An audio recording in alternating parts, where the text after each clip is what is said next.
भारत की सेना ईस्ट से लेकर पाकिस्तान तक सर्जिकल स्ट्राइक करती है, यही निर्लज्ज कांग्रेस पार्टी है जो आके सेना के शौर्य पर जो है ये प्रश्न उठाती है। Rahul Gandhi Chinese counter part के साथ गुपचुप मीटिंग्स करते हैं। राहुल गांधी कौन सी कैपेसिटी में, वो एक पार्टी के अध्यक्ष थे, ना ही वो विपक्ष के नेता थे। देश जानना चाहता है कि उनकी ऐसी क्या मजबूरी थी। क्या राहुल गांधी चीनी सरकार के जासूस हैं इंडिया में अघोषित, कि उनको इतनी डेस्परेशन थी कि वो उनसे जाके मिले? पहले उन्होंने इस चीज़ को सिरे से नकार दिया कि हम नहीं मिले। जब मीडिया में ये सारी खबरें तथ्यों के साथ छन छन के आने लगी तो उनको मजबूरन एक्सेप्ट करना पड़ा कि हाँ, हम जो है अपने चीनी लोगों से मिले हैं।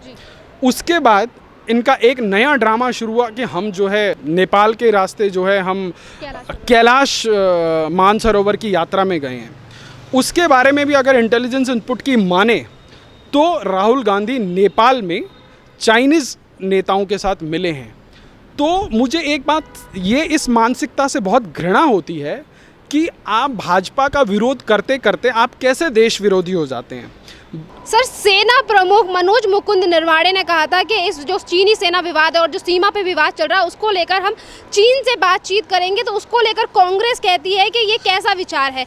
एक बात बताइए, क्या मोदी विरोध में सेना से भी विरोध करना सही है? देखिए, ये कांग्रेस की डेस्परेशन है। आप इसको 2014 से लेकर आज तक स्टडी कीजिए और देश की जनता को सोचना और विचार करना होगा कि कैसे 5 वर्ष सत्ताच्युत होते ही कांग्रेस के अंदर एक नई प्रकार की बौखलाहट पैदा हो गई है। क्योंकि ये एक परिवार, कांग्रेस के अंदर जो ये चाटुकारिता का जो एक फैशन चला हुआ है, ये एक नए लेवल की डेस्परेशन पर कांग्रेस को और उसके जो गांधी परिवार के सिपह सलार हैं उनको लेके गया है। और अधीर रंजन चौधरी उसी के एक नए मोहरे हैं। चाहे वो रणदीप सुरजेवाला हो, चाहे ए.के. एंटनी हो, चाहे कोई भी कांग्रेस का सीनियर मोस्ट लीडर ले लीजिए। क्योंकि देखिए, देश अपनी जगह है और राजनीतिक मतभेद अपनी जगह है। मैं आपको वो याद दिलाना चाहता हूँ जब अटल बिहारी वाजपेयी विपक्ष के नेता होते थे और स्विट्ज़रलैंड में एक वर्ल्ड कॉन्फ्रेंस थी, एंड आई गेस वो इंदिरा गांधी का टाइम था, जहाँ पे भारत की तरफ से अटल बिहारी वाजपेयी को जो है वहाँ पे शिरकत करने का मौका मिला था। तो वो भी एक अपने टाइप की पॉलिटिक्स थी। राजनीतिक मतभेद होते हुए भी विदेशी मामलों में और बायलैटरल इश्यूज़ में देश के लोग एक होते हैं और होना चाहिए। परंतु Rahul Gandhi and company, because ये कांग्रेस तो है नहीं, क्योंकि कांग्रेस तो इंदिरा गांधी ने तभी समाप्त कर दी थी जब इसको कांग्रेस आई बना दिया था। तब से ये गांधी नेहरू परिवार की प्राइवेट लिमिटेड फर्म हो गई है और now it is Antonio Monio Robert Vadra and company. अब आप इसकी पूरी क्रोनोलॉजी समझिए। जब डोकलाम स्टैंड ऑफ हो रहा था, 73 दिन का डोकलाम स्टैंड ऑफ था, Rahul Gandhi Chinese counter part के साथ गुपचुप मीटिंग्स करते हैं। राहुल गांधी कौन सी कैपेसिटी में, वो एक पार्टी के अध्यक्ष थे, ना ही वो विपक्ष के नेता थे। देश जानना चाहता है कि उनकी ऐसी क्या मजबूरी थी। क्या राहुल गांधी चीनी सरकार के जासूस हैं इंडिया में अघोषित, कि उनको इतनी डेस्परेशन थी कि वो उनसे जाके मिले? पहले उन्होंने इस चीज़ को सिरे से नकार दिया कि हम नहीं मिले। जब मीडिया में ये सारी खबरें तथ्यों के साथ छन छन के आने लगी तो उनको मजबूरन एक्सेप्ट करना पड़ा कि हाँ, हम जो है अपने चीनी लोगों से मिले हैं। उसके बाद इनका एक नया ड्रामा शुरू हुआ कि हम जो है नेपाल के रास्ते जो है हम कैलाश मानसरोवर की यात्रा में गए हैं। उसके बारे में भी अगर इंटेलिजेंस इनपुट की माने तो राहुल गांधी नेपाल में चाइनीज़ नेताओं के साथ मिले हैं। तो मुझे एक बात ये इस मानसिकता से बहुत घृणा होती है कि आप भाजपा का विरोध करते करते आप कैसे देश विरोधी हो जाते हैं। भारत की सेना ईस्ट से लेकर पाकिस्तान तक सर्जिकल स्ट्राइक करती है, यही निर्लज्ज कांग्रेस पार्टी है जो आके सेना के शौर्य पर जो है ये प्रश्न उठाती है। 1971 में जब बांग्लादेश वॉर हुआ तो इंदिरा गांधी तो खुद बंदूक लेके कूदी नहीं होंगी। उसका श्रेय देने के लिए ये सबसे पहले कूदते हैं। परंतु आज अगर देश के नेतृत्व ने एक स्टैंड लिया है और आर्मी को राह दिखाई है, क्योंकि आपकी सरकार को भी 10 साल तक किसी ने रोका नहीं था। आपने एक रोबोट प्राइम मिनिस्टर, एक डमी प्राइम मिनिस्टर बना के आप अपने हिसाब से जो है देश चला रहे थे। आप औने पौने तरीके की विदेश नीति चलाते थे और चाइना ने आपको स्ट्रिंग ऑफ पर्ल्स बना के चारों तरफ से घेर लिया था। तब आपसे किसी मीडिया ने सवाल नहीं किया। आज जब नरेंद्र मोदी जब आपके किए कराए का भुगतान भोग रहे हैं और उस चीज़ को ठीक कर रहे हैं, उस पूरे के पूरे जो सिस्टम में आपने घुन लगाया है, जब उसको ठीक कर रहे हैं और आप देश का स्टैंड लेने की बजाय आप आर्मी को क्वेश्चन करते हैं, तो ये बहुत दुखद है। क्योंकि राहुल गांधी को इस देश की सेना पर भरोसा नहीं है।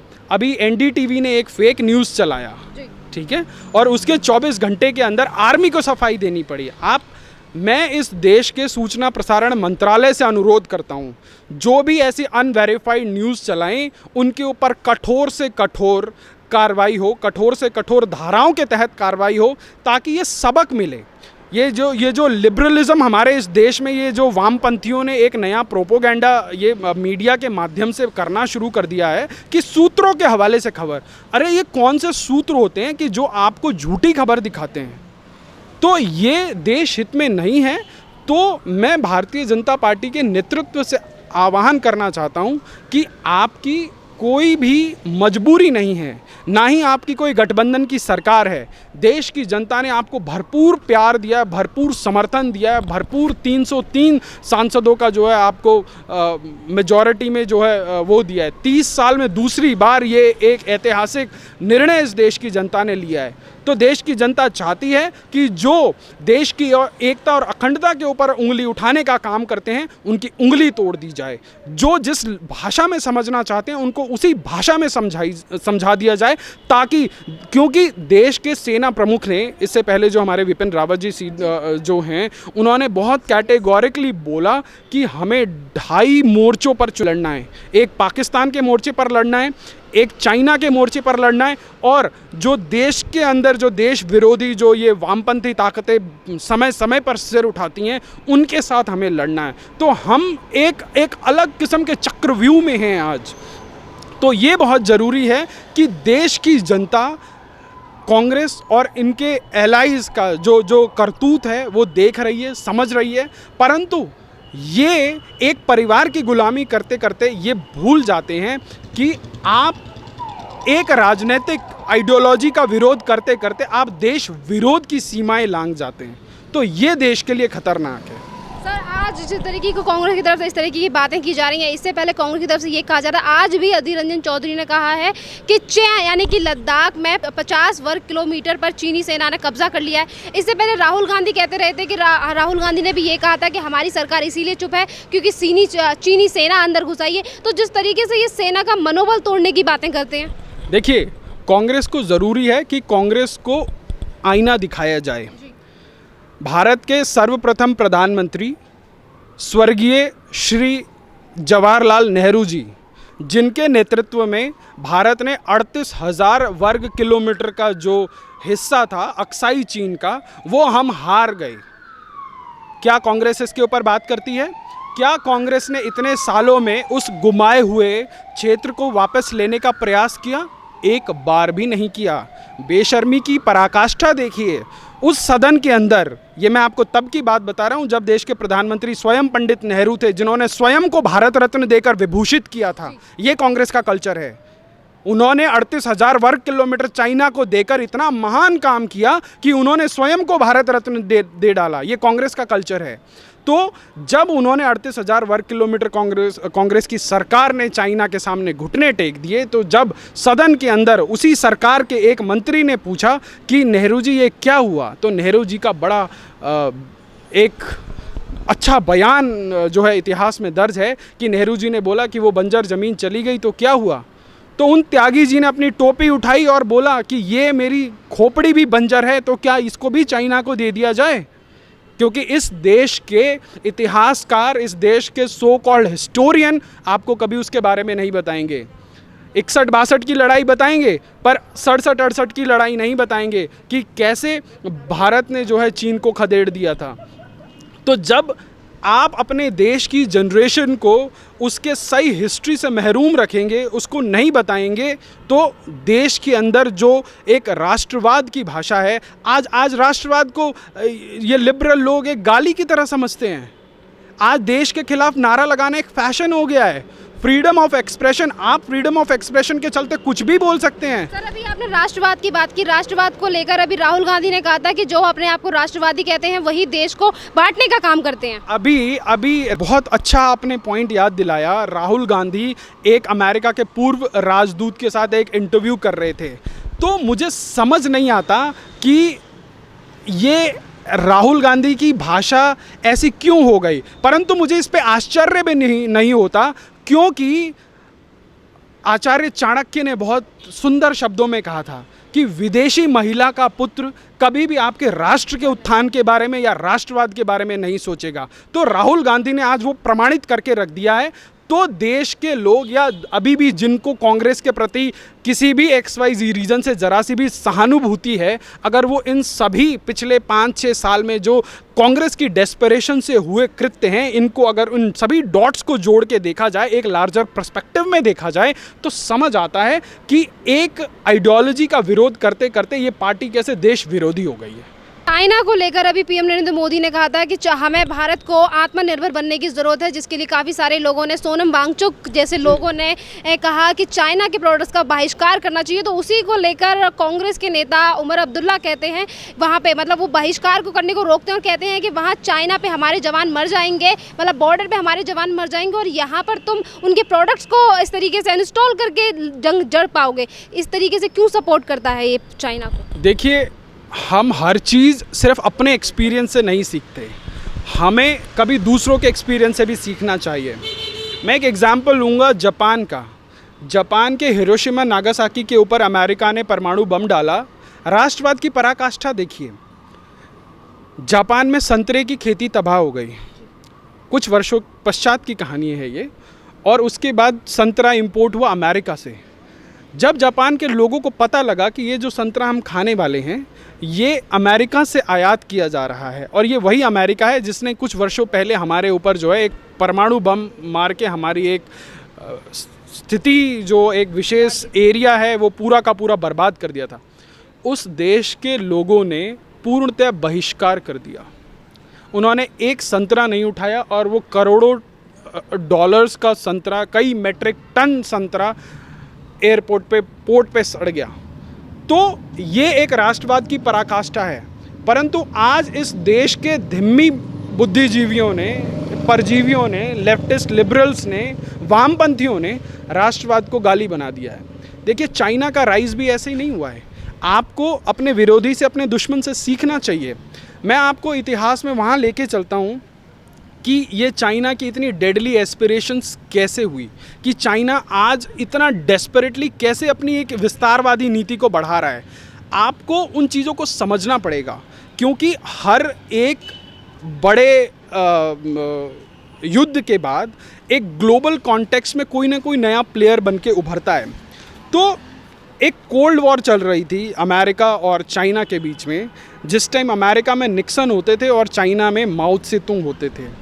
तो उस टाइम जो है निक्सन और माओ त्से-तुंग के बीच में जो है एक रिप्रोचमा हुआ, और अमेरिका ने सोचा हमने बहुत बड़ी जो है एक अचीवमेंट कर ली कि एक कम्युनिस्ट आदमी को हमने जो है न्यूट्रलाइज कर दिया। पर वहीं से एक्चुअल जो चाइना का राइज हुआ। माओ त्से-तुंग ने निक्सन के साथ रिप्रोचमा किया। उन्होंने कहा जी आप अपनी कंपनियां लाओ, हम आपको जो है लेबर प्रोवाइड करेंगे। और धीरे धीरे करके अमेरिकन और यूरोप कंपनीज़ ने चाइना जाना शुरू करा। चाइना ने जो है उनको लेबर, सस्ती लेबर प्रोवाइड करनी शुरू करी।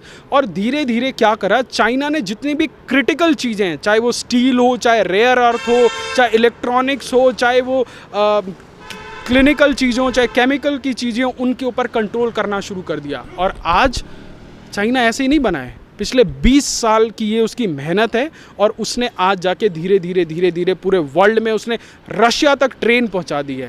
तो उसने ये चीज़ करा है।